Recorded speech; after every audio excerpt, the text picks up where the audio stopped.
The right to repair. First off, let's talk equality and rights, and then get back to the beef and potatoes of this interesting conundrum. Hi, I'm Weldy. My first name is Chris, but there's so many Chris's out there, you can call me Weldy. Welcome to What Broke. The Bill of Rights says we are all equal and no corporation is worth more than my liberty and guaranteed rights. The United States Constitution and the Texas Constitution, where I live, backs that up. The DMCA created fair use of copyrights. Fair use is research and can be defined as work. Also 18 U.S.C. 241, oppression of rights, and 242 by color of law, always a felony. If you can build it to break, we could do research to repair. And right now, mechanics are protected by DMCA. Many state constitutions, 18 U.S.C. 241 and 242, the Bill of Rights, and the United States Constitution. If the corporations don't want us to repair it, don't build freaking junk. Planned obsolescence is greed, and greed is why we're having this conversation. The companies seem to be focused on taking away our rights to repair. Ford, GM, Apple, Microsoft, Google, John Deere, Alliance for Automobile Innovation, Johnson & Johnson.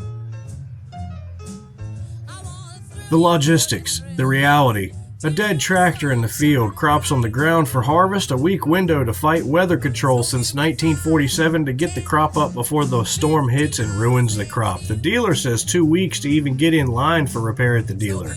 The flip side, in certain cases where rights to replace is illegal, there would have to be a massive corporation increase in logistics overall, cutting profits in half, because you have to be able to service as soon as possible. If you are exclusive, now you have to pay to be 24 hours. If that happens, I think we're a communist nation at that point. And all free trade and open source internet is null and void. So we found a little bit more information about some of this stuff, and I want to read it to you right quick. It's pretty interesting. What corporations are fighting hard against the right to repair?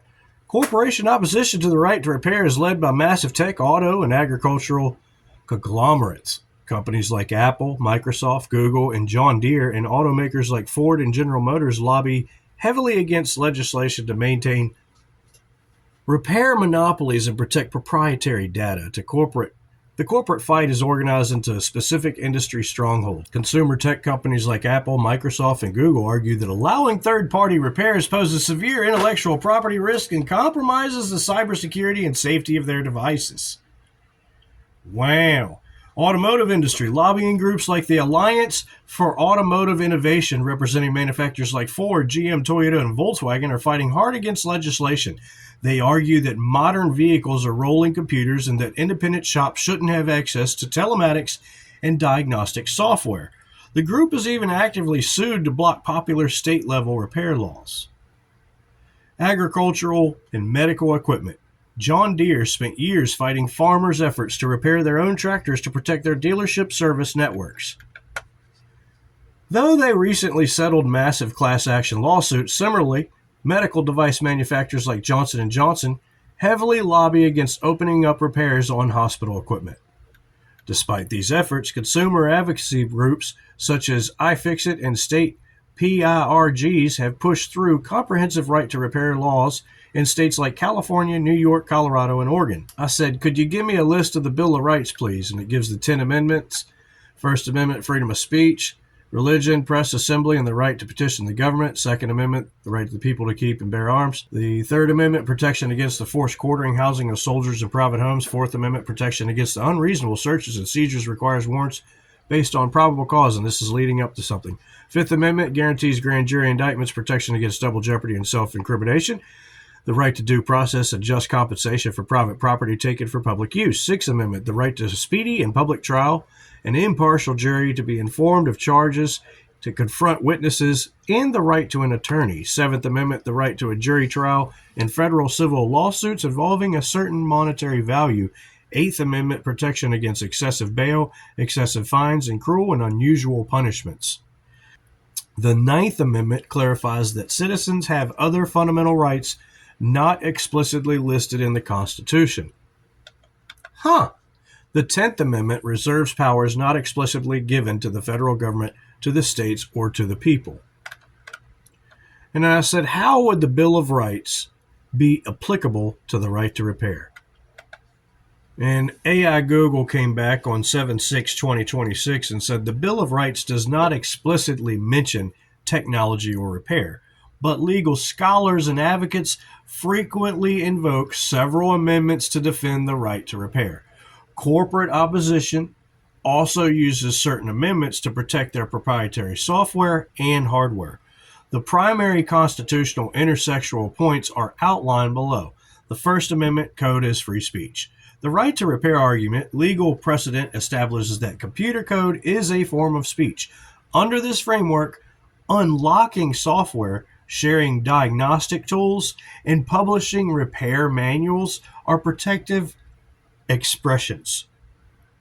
Advocates argue that digital locks, such as digital rights management, DRM, act as unconstitutional prior restraints on speech by preventing people from modifying or explaining how software works. The corporate argument. Manufacturers counter that software is proprietary intellectual property. They argue that being legally forced to write, distribute, or modify source code to accommodate third-party repair shops constitutes compelled speech, which the First Amendment generally prohibits. The Fourth Amendment, digital privacy and security, the right to repair argument. When a manufacturer requires a device to be sent exclusively to their authorized centers, consumers must hand over their passcode-protected devices. This exposes private consumer data to corporate employees. Advocates argue that independent local repair options better preserve consumer privacy and prevent corporate surveillance. Espionage. The corporate argument. Tech companies reverse this argument. They claim that forcing them to provide diagnostic blueprints and security bypass tools to independent shop weakens overall device security. They argue it compromises consumer cybersecurity by making it easier for bad actors to hack into personal data. The Fifth Amendment, private property rights. The right to repair argument. The Fifth Amendment protects private property from government interference without due process. Right to repair advocates argue that once a consumer buys a device, it is entirely their private property. Restrictions that legally bar owners from fixing their own property fundamentally undermine the traditional legal definition of ownership. The corporate argument. Manufacturers rely on the takings clause of the Fifth Amendment. They argue that the state laws forcing them to hand over the trade secrets, proprietary diagnostic software, and copyrighted manuals to competitors or the public amount to an unconstitutional government seizure of their intellectual property without just compensation. I asked AI again, I said, how would the DMCA be applicable to the right to repair under Fair Use Act? The Digital Millennial Copyright Act, DMCA, interacts heavily with the right to repair, creating a major legal battleground over who is allowed to modify modern devices. While fair use allows people to copy or modify copyrighted materials for purposes like criticism, research, or repair, the DMCA complicates this right when software locks are involved. The core conflict, Section 1201 versus fair use. The DMCA barrier. Under Section 1201 of the DMCA, it is a federal crime to bypass a technological protection measure like encryption or digital locks that controls access to a copyrighted work. The software loophole. Because modern electronics, cars, smartphones, tractors, medical gear run on embedded software, manufacturers use digital locks to block access to internal systems. The clash. Even though repairing your own hardware is traditionally considered legal under copyright law and the fair use doctrine, Section 1201 makes it illegal to break the digital lock to get that software. Breaking the lock is a violation regardless of whether your final intention repairing the device is entirely non-infringing. How fair use applies. The triennial review process. The DMCA does not have a permanent built-in fair use exception for breaking digital locks. Instead, the U.S. Copyright Office holds a rulemaking process every 3 years. Advocates use fair use principles to petition for temporary 3-year exemptions, allowing consumers to bypass locks for repairs. When granting these exceptions, the Copyright Office balances 4 fair use factors: purpose of the use, nature of the work, amount used, market effort. Recent exemption decisions. The Copyright Office issued broad DMCA right to repair exemptions covering vehicles and vessels, allowing owners to bypass locks to access, store, and share telematics and diagnostic data. Commercial food equipment, allowing restaurants to bypass digital controls to fix things like commercial ovens and soft-serve ice cream machines. Remember the McDonald's debacle? Oh my goodness.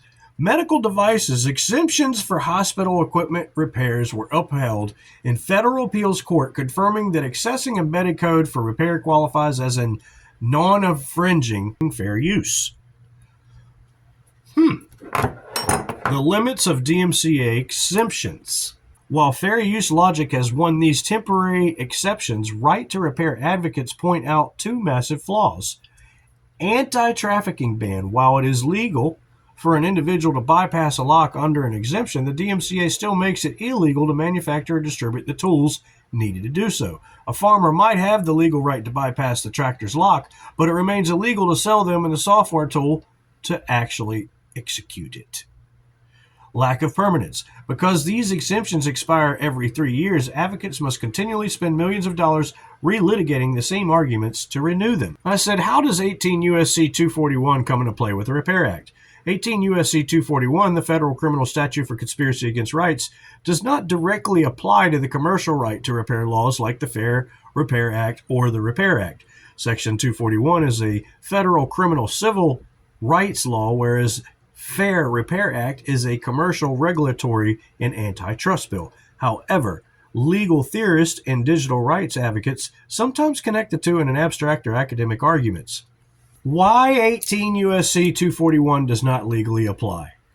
Civil rights focus. Section 241 was originally passed as part of the Enforcement Act of 1870 to combat Ku Klux Klan violence. It makes a federal felony for 2 or more people to conspire to injure, oppress, threaten, or intimidate someone in free exercise of a constitutional right like voting or free speech. No commercial application. The Department of Justice criminal section uses Section 241 to prosecute hate crimes, police misconduct, or election interference. It is not a tool used to resolve corporate software monopolies or consumer property disputes. I like how they outline that it really is a corporate software monopoly issue. Thank you for bringing that up. Regulatory enforcement. If a corporation violates the Fair Repair Act, enforcement is handled via civil penalties through the Federal Trade Commission, FTC, or state attorneys general, not criminal civil rights prosecutions.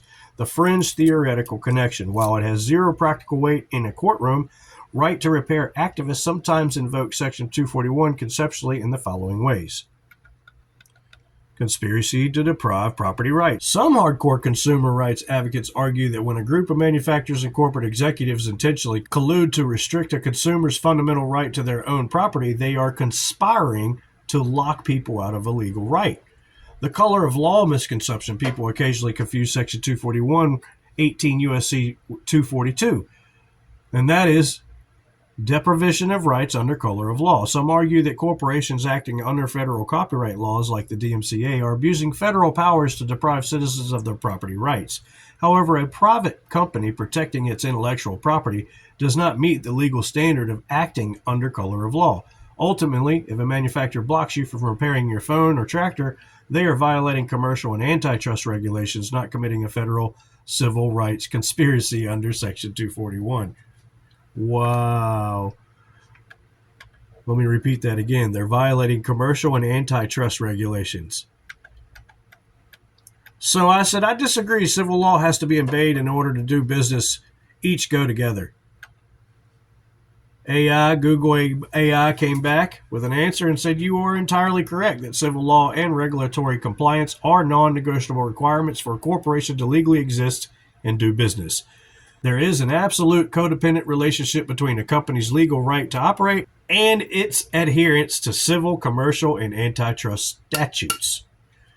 To bridge that perspective with legal mechanics, of the right to repair, it helps to look at exactly how civil violations can cross the line into the territory you are describing, where corporate noncompliance transforms into illegal coordinated action. The corporate duty to obey civil law.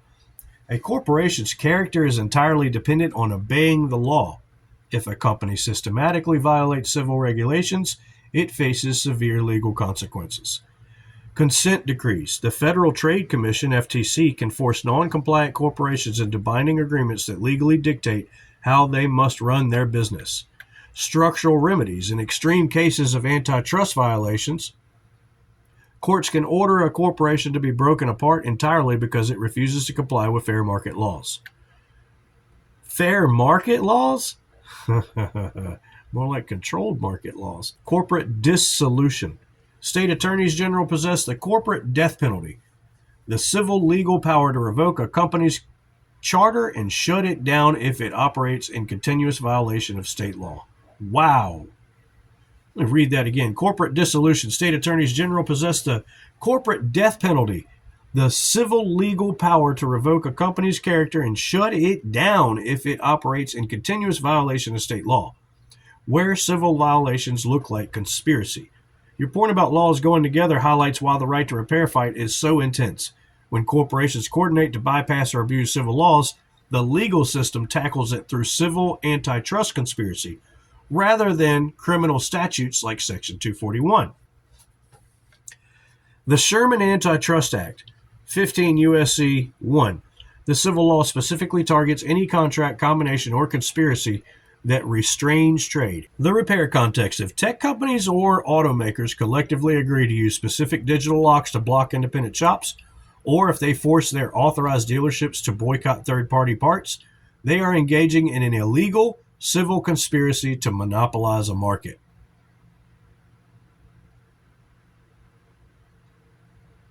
The consequences. Under civil antitrust law, a group of corporations found guilty of this kind of conspiracy can be hit with treble damages. Treble, not base. Meaning they must pay triple the financial amount of the harm they caused alongside massive civil injunctions that force them to change their business model. While the justice system uses different toolboxes for civil market regulations and criminal civil rights, your underlying point stands. A corporation cannot legally separate its commercial operations from its obligation to obey the law. When they try to manipulate the system to strip away consumers' rights, the law treats it as unlawful restriction of the free market. Like Google and YouTube do to me, when they ban several of my channels for no reason when they know it's all World Wide Web and public domain. So we go further. And I said, I would like to look further into monopolies, as this all seems like a monopoly on people's trades and craftsmanships, and this is an injustice to American liberty. Monopolies on repair are a direct restriction on the historical American right to work, practice a trade, and freely exercise craftsmanship. When a handful of conglomerates legally and digitally lock out independent mechanics, technicians, and farmers, they create what economists and legal scholars call an aftermarket monopoly. An aftermarket monopoly. An aftermarket monopoly. This practice systematically chokes out the competitive free market, strips away all individual self-reliance, and directly challenges foundational principles of American liberty. The attack on craftsmanship and trade. For centuries, American liberty has been deeply tied to the concept of the producer ethic. The idea that an individual has the right to master a craft, open a local shop, and earn an honest living by fixing and building things. Repair monopolies erode this freedom in three distinct ways. Forced deskilling by withholding diagnostic software, wiring schematics, and specialized tools. Manufacturers intentionally make it impossible for skilled craftsmen to use their expertise. Yeah, imagine if they copyrighted these and wouldn't let us use these anymore. It's only a matter of time if they keep going in this direction. Destruction of Main Street businesses. Local repair shops are forced to shut down because they are legally barred from accessing the digital keys required to fix modern property. This destroys decentralized local wealth and forces consumers to rely entirely on massive centralized corporate service centers. The death of the tinkerer. American innovation has historically thrived on people taking things apart in their garages to figure out how they work and improve them. Software locks criminalize this basic form of curiosity and learning. The legal mechanics, tying and aftermarket monopolies. In antitrust law, what these corporations are doing is classified as an illegal tying arrangement or an abuse of monopoly power under the Sherman Antitrust Act. The primary market versus the aftermarket. You have a choice when you buy a product, the primary market. For example, you can buy a Ford, a GM, or a John Deere. However, once you purchase that item, the manufacturer uses digital locks to eliminate choice in the aftermarket, the repair market.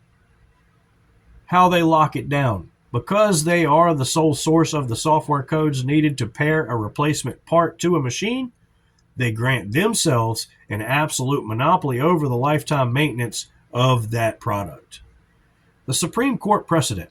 The foundational legal case against this is Eastman Kodak Company versus Image Technical Services Incorporated, 1992. Kodak tried to cut off independent repair organizations from getting replacement parts for Kodak copiers. The Supreme Court ruled that a company can be guilty of illegal monopolization in the service market for its own products, even if it faces fierce competition when selling the original machine.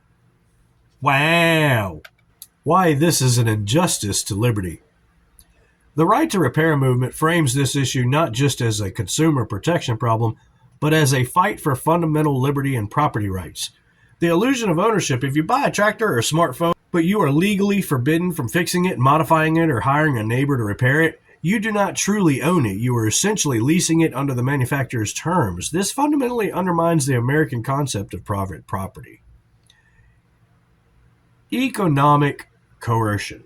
Monopolies allow corporations to set arbitrary prices for repairs and replacement parts. If a screen repair costs $400 on a $600 phone, the monopoly is using its power to force you to throw away a repairable item and buy a brand new device, strip mining wealth from its regular citizens. The modern legal backlash. Recognizing this threat to liberty, the federal government and state legislators have begun fighting back using antitrust tools. The FTC Right to Repair Directive. The Federal Trade Commission issued an enforcement policy targeting illegal repair restrictions, explicitly stating that corporate repair monopolies harm small businesses disproportionately, affect low-income communities, and stifle entrepreneurship. State-level legislation. States are passing laws that force manufacturers to open up their diagnostic tools to the public, attempting to legally restore the balance of power back to the independent craftsman. I asked AI further. I said, can you tell me about the lemon law? After all, if corps hadn't overused planned obsolescence so much, we would not be having this conversation. Google AI chat comes back and says, your connection between planned obsolescence and the lemon law captures exactly why the right to repair movement exists. The entire legal framework for the consumer protection in the United States was built as a direct defense mechanism against corporations intentionally engineering products to break or become unfixable. What is the lemon law? Lemon laws are a network of state and federal consumer protection statutes designed to force manufacturers to stand behind their products. The state level. Every state has a lemon law primarily targeting new vehicles. If a product has a major defect that substantially impairs its safety use or value, and the manufacturer cannot fix it after a reasonable number of attempts, usually 3 to 4 tries if the item is out of service for 30 plus days, the manufacturer is legally obligated to give the consumer a full refund or a replacement. The federal level. The federal backbone is the Magnuson-Moss Warranty Act of 1975. This law governs warranties on all consumer products over $10. Over $10. Crucially, it contains an anti-tying provision, making it completely illegal for a company to void your warranty just because you used an independent repair shop or an aftermarket part to fix your item. The direct link to planned obsolescence. Planned obsolescence, the corporate strategy of deliberately designing products with a limited useful life, so consumers are forced to buy upgrades, is the exact corporate behavior these laws were meant to stop. However, corporations found loopholes around the lemon law and the Magnuson-Moss, which is precisely why the right to repair fight is happening today.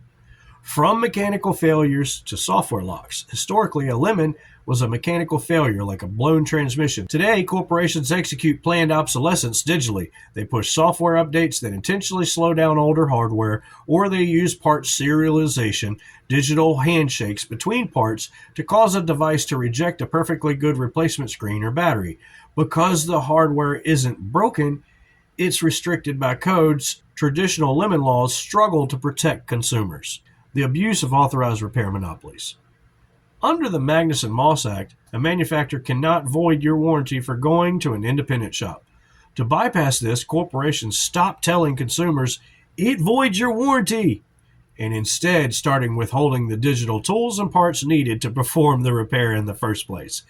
If an independent shop cannot buy the diagnostic software, they cannot do the repair, effectively forcing the consumer back to the corporate monopoly, you see. The squeeze on consumers. When a manufacturer controls 100% of the repair pipeline, they accelerate planned obsolescence. They charge exorbitant repair fees, e.g. charging $500 to fix a laptop port that costs $5 to replace, or declare older models vintage and unsupported, forcing consumers to throw away repairable goods. No longer listed, right? NLS, no longer serviced. The modern pushback. Because planned obsolescence has pushed consumer electronics, appliances, and vehicles to the brink of unrepairability, federal and state governments are modernizing these legacy laws. For instance, federal directives like the recent presidential Freedom to Fix memorandum instruct agencies to aggressively target corporations that use software blockades to circumvent the spirit of the Magnuson-Moss Act. I would like to figure out a legal way around this so that everyone can repair their stuff. AI came back and said, to create a permanent legal pathway for everyone to repair their property without corporate interference, the strategy must tackle both federal copyright laws and state-level commercial codes. Legal scholars, advocacy groups like iFixit, and lawmakers are actively building this pathway using a multi-pronged approach. Yeah, no kidding. Codifying the right to repair into state civil law. The most direct legal way around corporate monopolies is passing state-level fair repair acts. These laws do not create new rights. Instead, they enforce the traditional rule of personal property ownership. The mandate. These laws require manufacturers by civil law to sell the exact same diagnostic software, repair manuals, and specialized tools to the public and independent shops that they provide to their own authorized dealers. To prevent corporations from charging thousands of dollars for a basic software key, these bills mandate that parts and tools must be provided on fair and reasonable terms, at cost or market value. The success so far, states like California, New York, Colorado, Minnesota, and Oregon have successfully passed these laws. They provide a legal blueprint for the rest of the country to bypass corporate restrictions.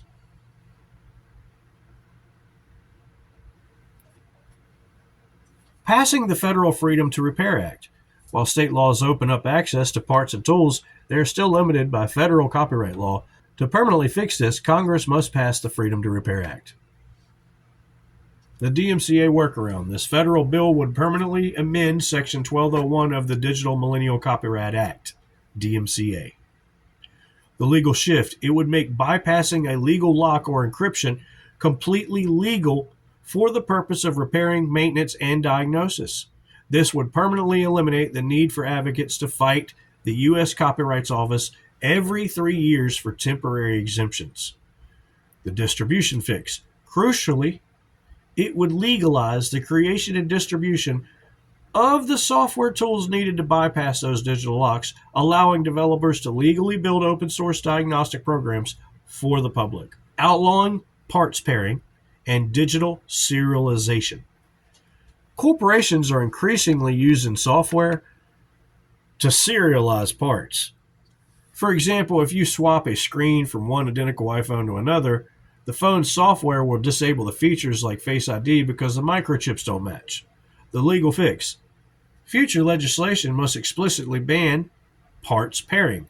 Oregon recently became the first state to pass a law outlawing parts pairing for electronics manufactured after 2025. The result, forcing manufacturers to design software that automatically accepts verified, safe replacement parts, removes the digital roadblock entirely. Expanding FTC antitrust enforcement. The Federal Trade Commission, FTC, already has the legal authority under the Sherman Antitrust Act and the Magnuson-Moss Warranty Act to police unfair methods of competition. The strategy. The FTC can issue industry-wide rules declaring that withholding repair information is an unfair, deceptive practice by aggressively suing conglomerates that use software updates to brick third-party parts. The federal government can force a legal shift towards open source compliance without waiting for new laws from a gridlock Congress. Utilizing right to repair clauses in government procurement. Federal, state, and local governments spend billions of dollars every year buying tech, vehicles, and military equipment. The strategy. Governments can pass rules stating they will only buy products from manufacturers that provide open source repair data and unrestricted access to parts. Faced with losing massive government contracts, corporations would be financially forced to change their design practices for the entire commercial market. I said, in order for these corps to monopolize repairs, they would legally have to be held to logistics and 24-hour time standards. And Google AI came back and said, no. Under current laws, corporations are not legally held to any logistics or 24-hour time standards to ensure they're available for repairs. And this is a massive problem. You can't have your cake and then just not eat it. This absence of regulatory standards highlights why repair monopolies are so deeply exploitive and harmful to consumer liberty. The lawless aftermarket.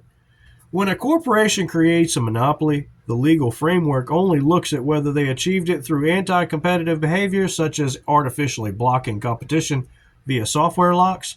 It does not mandate how well or how fast they must serve the consumers they trapped. Because there are no logistics or emergency availability requirements, the following standard practices often occur.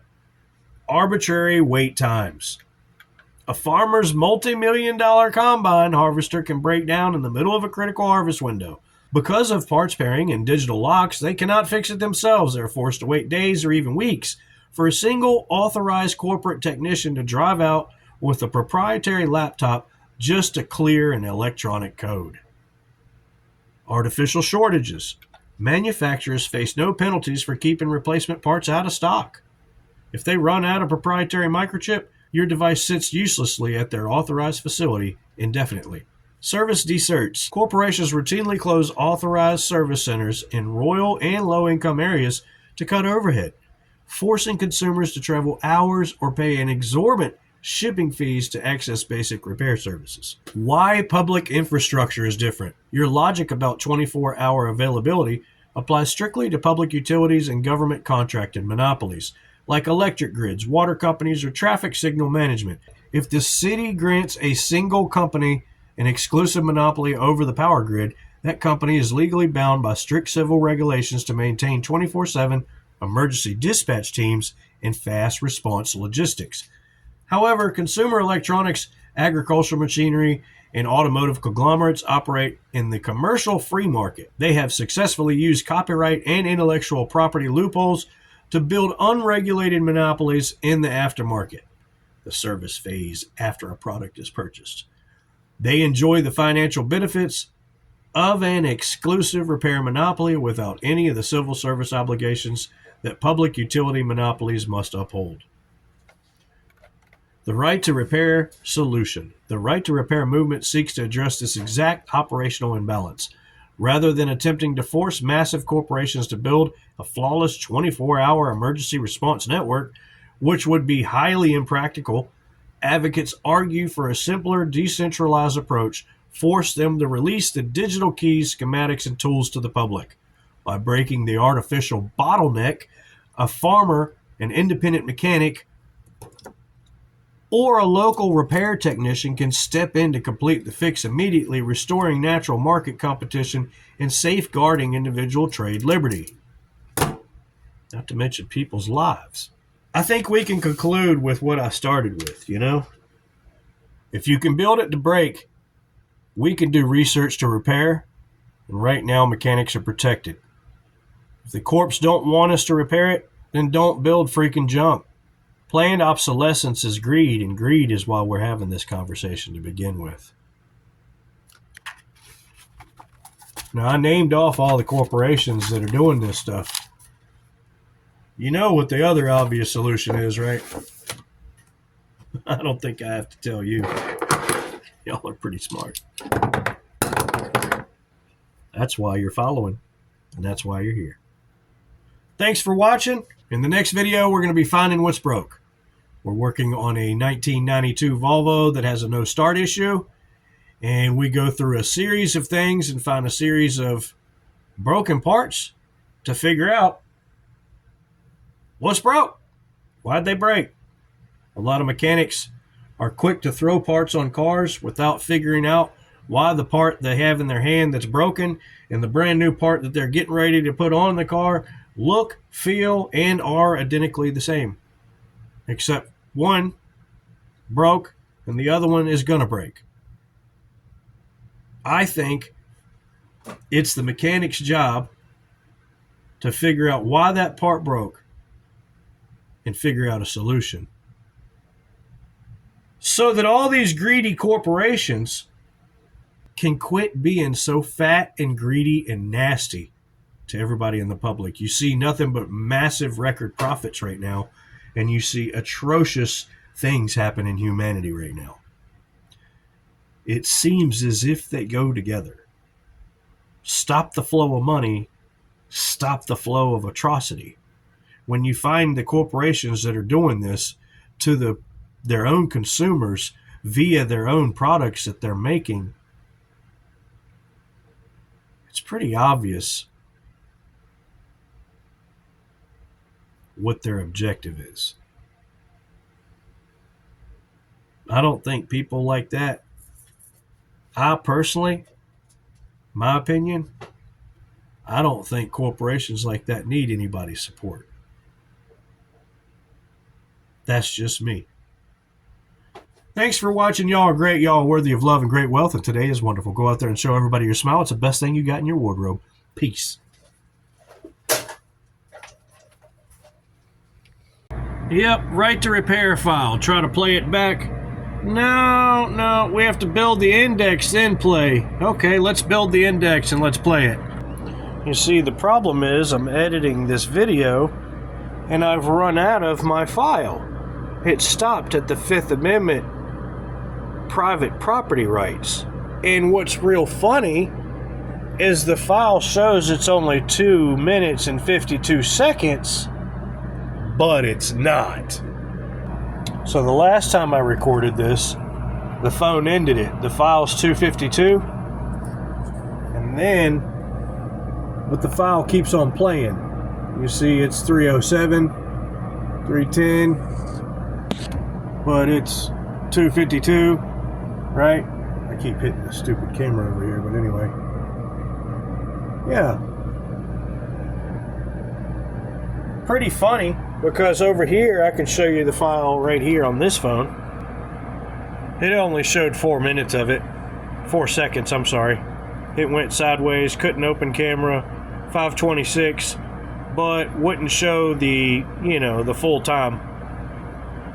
The screen video recorder did that. So we got the computer, this, and the laptop all working together to screw this file right here that I'm doing for 3D, that I've done on this screen video recorder twice, and am about to do a completely different way if I have to, because I've already done it here twice, actually 3 times.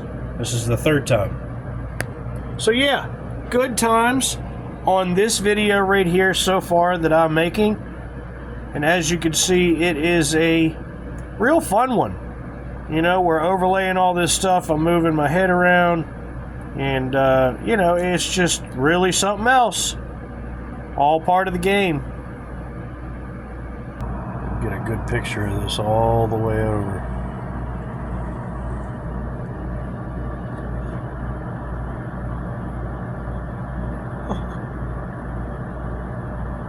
Oh my goodness. So funny. So funny. Why my computer lying?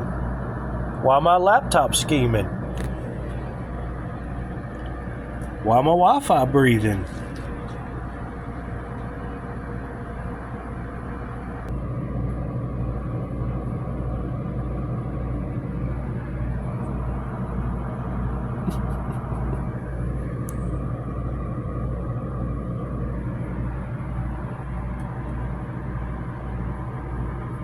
I'm sure it's not the content, you know what I mean?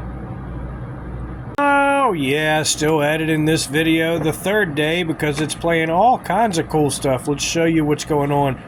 This top line right here, this is the video part, and this is the green screen that comes through behind, which is the lettering. And right here, it plays, but over here, it's still motion. I'm going to show you what happens here. When a manufacturer requires a device to be sent exclusively to... See how I froze right there? So I have to go in here and render this manually, even though it says it's green and it's manually done it. I have to go in here and full screen it. Full screen it. So that it can figure out, oh, okay. Oh, you're serious. Oh, you want me to play that bit. Oh, okay. So let's play it now and let's see if it works. Exclusively to their authorized centers, works. Consumers must hand over their passcode protected devices. Yep. This exposes private consumer data to corp. Now, other times it does special tricks and adds special features in there that I didn't add. So check it out. We're going from this frame to this frame, this little box right here, where I enlarged it back up for a special effect. Check it out. Local repair options better preserve consumer privacy and prevent corporate surveillance. Espionage. And it's not there. Argument. It's building the preview, but it's not there. It's showing me that it's not there and it's frozen, right? So let's try it once again because it knows I'm recording. All the computers are talking. Surveillance. Espionage. Right. So let me show you what's going on here. We're going to highlight this bit. Oh, now we got to unselect that because it's being special. Excuse me. Let's undo that. Thank you. Unsplit. Okay, and then we're going to go in here and go here. And we're going to all our features down here, all our special effects, and there's one that's added called motion. And what it does is it stops everything. It pauses everything right there, as if I paused it. But I didn't add this. So every time I go in to edit this video, I have to get motion off of all these stupid things so that it can re-render and actually show my face. Unbelievable, right? So here we go. Oh, no, maybe not. No, not a chance. Espionage. The corporate argument. Tech companies the computer reverse just this will argument. not They catch claim up, that dude. forcing them to provide diagnostic blueprints and security bypass tools to there ain't enough memory in the Department of Defense to catch up with this shit. Keep in mind, the third day I've worked on this video at least 14 hours yesterday and at least 10 hours the day before. And I'm only up to almost 10 minutes, and this is how far I've got to go. And each one of these split scenarios right here gives them opportunity to do all kinds of dumb shit that they've been doing. And I'm just sitting here catching it all. I guess they don't like the content. Oh well.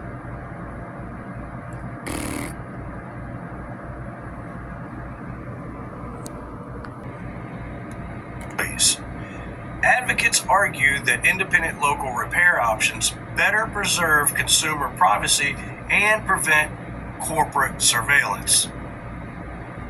Espionage. The corporate argument. Tech companies and right on to the next one. They claim that forcing them to provide unbelievable, bro. So we go in here and we look and see what the heck the problem is again. And go over here, go look. And, oh, look, it's motion again. Huh. Watch this.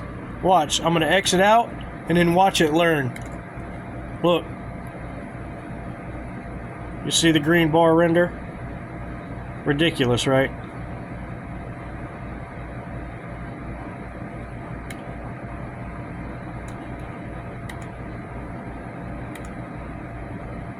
And then I have to wait espionage for the whole computer to render the whole file back up, which normally it doesn't do, but you know, this video is the special shit.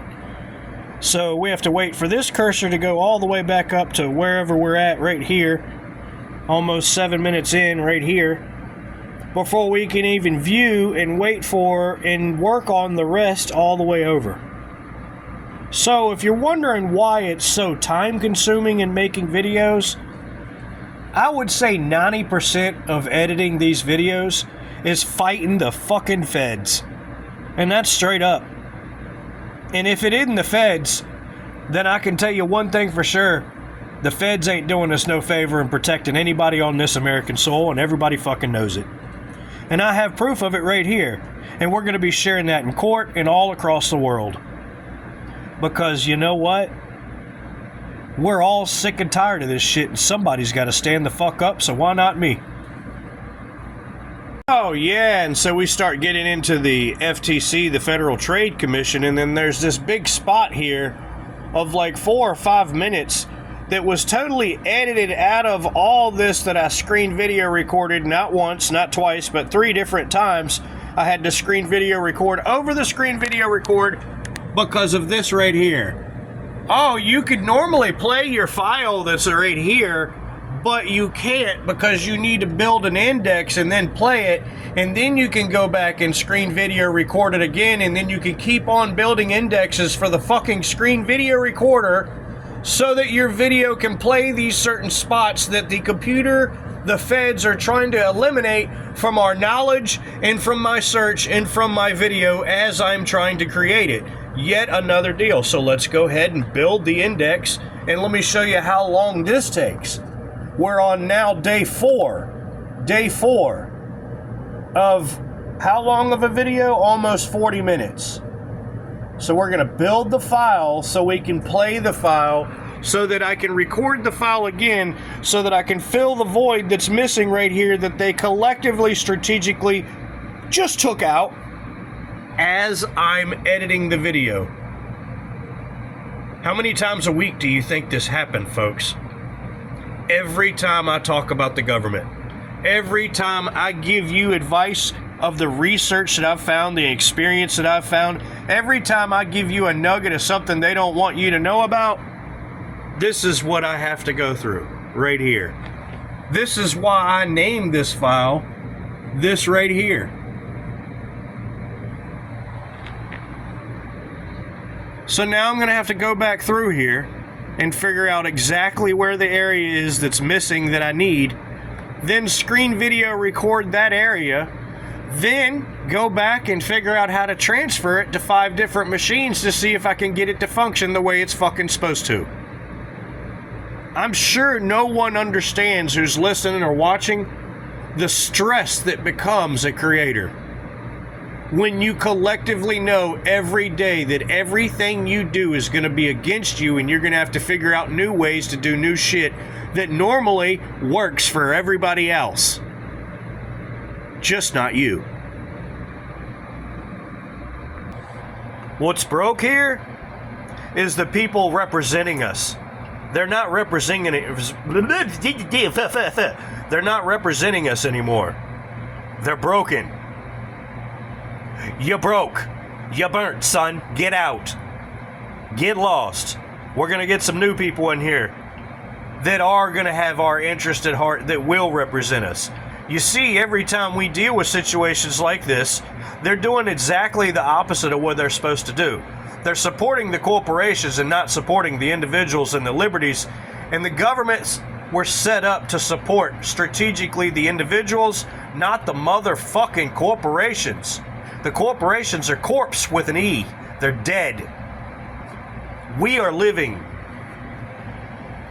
No, let's build the index again because, you know, as it goes, we shared it and it's still missing. You know, we built the index here and it just keeps on taking it out. So now I'm going to actually have to video record it with my phone to make sure that we actually get the fucking words on the screen, that the screen absolutely, this screen, that screen, that screen, and this screen right here all don't want you to see.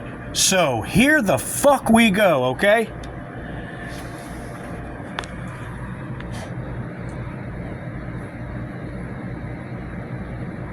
Fuck, I need a damn tripod. I need a fucking tripod, bro. Yeah, it skips it. It skips it every fucking time. It's skipping the whole conversation. Okay. Oh, man. Almost finished the video, you know. And, you know, it locked up right here, mid-load. Can't do shit. Can't open, can't cancel, can't load the file, can't do shit in the editor. Of course. Naturally. What a great deal. What a gift that never ceases to keep giving on every single machine, at least 3 times on each given machine. I'm sure there's no consistency here with the truth, you know what I mean? Good grief, bro. This is absolutely insane, okay? We can't do shit. Locked up. So now I gotta go back and re-edit everything I just edited because I didn't save it after I finished and then went to just loading it. Damn it, dude.